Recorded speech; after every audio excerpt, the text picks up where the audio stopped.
Assalamualaikum warahmatullahi wabarakatuh. Berjumpa kembali dengan pelajaran Pendidikan Agama Islam kelas 12 SMA SMK.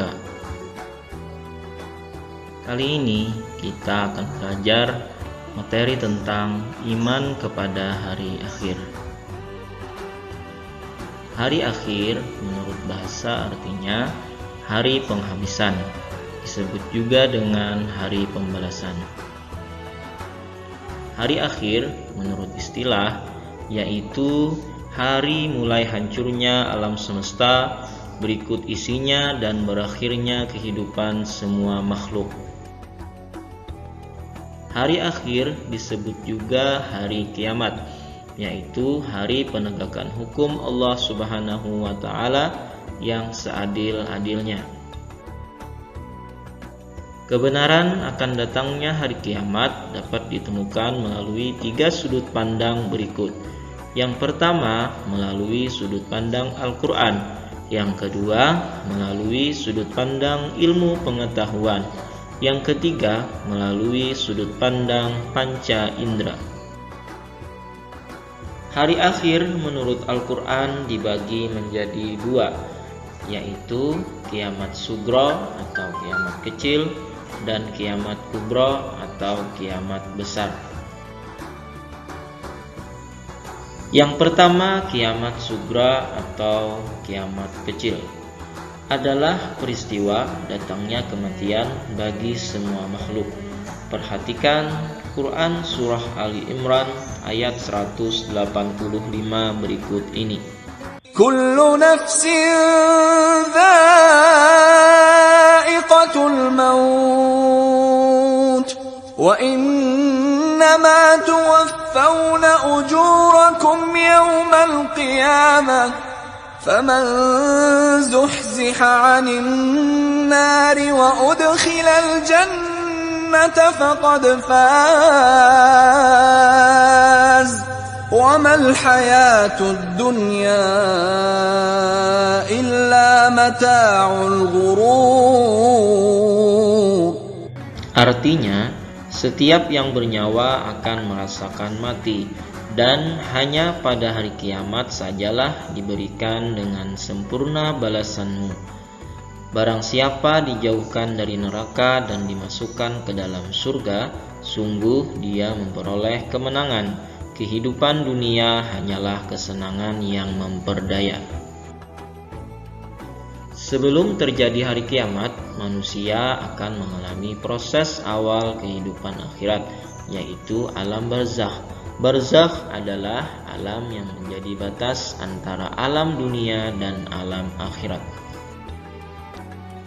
Pada masa itu, roh manusia sudah menyadari akan kebenaran janji Allah Subhanahu wa Ta'ala. Bahkan kepada mereka yang jahat sudah diperlihatkan neraka dan siksanya. Peristiwa yang wajib diimani yang akan terjadi sesudah mati adalah: yang pertama, fitnah kubur, yaitu beragam pertanyaan yang diajukan kepada orang yang meninggal tentang Tuhannya, nabinya, agamanya, imannya, dan kiblatnya. Yang kedua adalah siksa dan nikmat kubur. Kemudian, kiamat kubro atau kiamat besar adalah peristiwa berakhirnya seluruh kehidupan makhluk dan hancurnya alam semesta. Perhatikan Quran Surah At-Takwir ayat 1-3 berikut ini. إذا الشمس كورت وإذا النجوم انكدرت وإذا الجبال سيرت. Artinya, apabila matahari digulung, apabila bintang-bintang berjatuhan, dan apabila gunung-gunung dihancurkan. Peristiwa terjadinya kiamat dimulai dengan datangnya gempa yang sangat dahsyat. Keadaan manusia bagaikan anai-anai yang bertebaran, gunung-gunung bagai bulu yang dihambur-hamburkan. Selanjutnya, hari kiamat menurut sudut pandang ilmu pengetahuan. Yang pertama, menurut geologi. Bumi terjadi dari gas yang berputar. Setelah diam, gas itu menjadi dingin. Maka gas yang berat mengendap ke bawah dan yang ringan berada di atas. Melalui proses evolusi yang lama sekali, gas bagian luar mengeras menjadi batu, kerikil, pasir, dan sebagainya. Sedangkan bagian tengah masih panas. Zat panas bercampur lava, lahar, batu, dan pasir panas. Bumi beredar karena adanya daya tarik matahari terhadap bumi berkurang. Akibatnya, bumi akan bergeser dari matahari, sehingga putaran bumi semakin cepat dan akan mengalami nasib sama seperti meteor, yaitu menyala kemudian hancur. Yang kedua, menurut teori fisika, letak matahari adalah 149.597.870,7 km dari bumi. Sinar matahari sampai ke bumi selama 8 menit 20 detik. Garis tengah matahari adalah 1,4 juta kilometer dan luas permukaannya adalah 622.160 km. Energi matahari dipancarkan ke angkasa dan sekitarnya sebanyak 5.853,9 kalori per menit dan mampu menyala 50 miliar tahun dengan panas 15 juta derajat Celcius. Kalau suatu saat matahari tidak muncul atau cahayanya redup karena tenaga atau sinarnya habis, maka tidak ada angin dan awan yang berakibat hujan tidak akan turun. Selanjutnya, gunung-gunung akan meletus, ombak bergulung-gulung, air laut naik sehingga hancurlah bumi ini.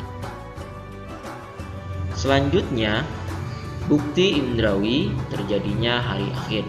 Imam At-Tabari dan Ibnu Qasir berpendapat bahwa telah diperlihatkan peristiwa yang menakjubkan di dunia sebagaimana berikut ini. Yang pertama, peristiwa pembunuhan yang dipermasalahkan oleh Bani Israel akan dihidupkan kembali oleh Allah Subhanahu wa Ta'ala hanya dengan perantaraan daging sapi yang dipukulkan ke tubuh orang yang terbunuh, sebagaimana yang dijelaskan di dalam Quran Surah Al-Baqarah ayat 72 sampai 73. Peristiwa yang kedua adalah ketika Nabi Ibrahim alaihissalam dan burung-burung yang dicincangnya kemudian diletakkan di tiap-tiap bagian di atas bukit, lalu Allah Subhanahu wa Ta'ala berfirman, "Panggillah, niscaya mereka akan datang kepadamu dengan segera." Peristiwa tersebut dijelaskan di dalam Quran Surah Al-Baqarah ayat 206. Kedua peristiwa tersebut merupakan informasi historis tentang peristiwa yang pernah terjadi dan menjadi bukti secara indrawi bahwa kiamat pasti datang. Demikian uraian singkat pada pelajaran kali ini, semoga bermanfaat. Wassalamualaikum warahmatullahi wabarakatuh.